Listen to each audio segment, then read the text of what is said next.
What's good, gang? Y'all wanna learn about the brain, so let's get right into it. This is the brain. It has at least 10 neurons, I think. But the Wikipedia article I'm copying off right now says the number is closer to 86 billion. If we zoom in a bit, we can see the individual neuron. The scary octopus-looking things on the left are called dendrites. These have receptors on them to pick up chemical signals from other neurons. Unfortunately, I don't know much about chemical signals. I only know about mixed signals.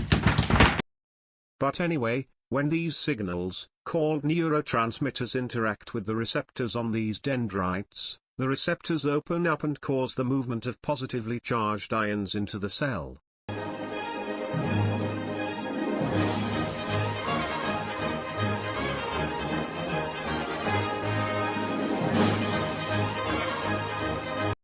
This is a bit of an oversimplification, but it will suffice for now. The main thing to remember is that there is a lot of potassium on the inside of a neuron and a lot of sodium on the outside. Now, how can we make sure to not forget this pattern? Let me set the scene. Here we have a man, who is potassium, swimming in his little pool, which we can imagine to be the neuron. The woman watching him is sodium.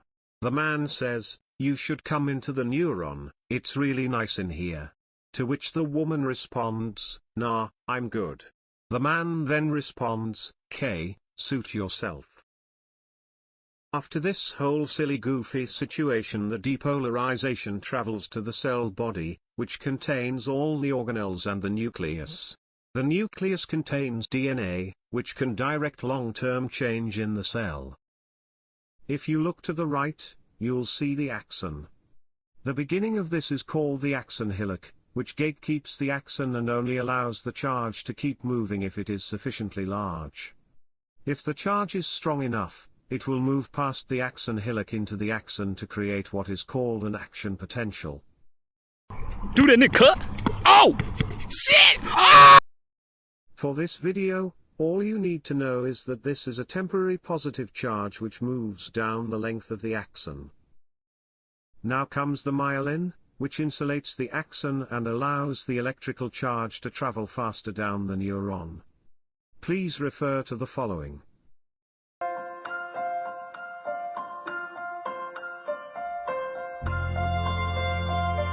Amarillo, amarillo, amarillo los plátanos. Finally, we come to the axon terminals.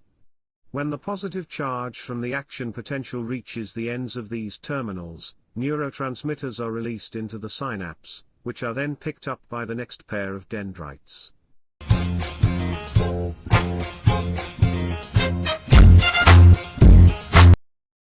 If you ever take a physiology class, you'll learn more about how this happens. I hope you can take my word for it that the whole process is pretty badass. Well, now you're basically a pro, and if you don't get an A on your next neuroscience test, it is completely your fault and you must have followed the instructions wrong. Thanks so much for watching, and I'll see you all again next time when I explain which compounds in Chem Lab are safe to drink.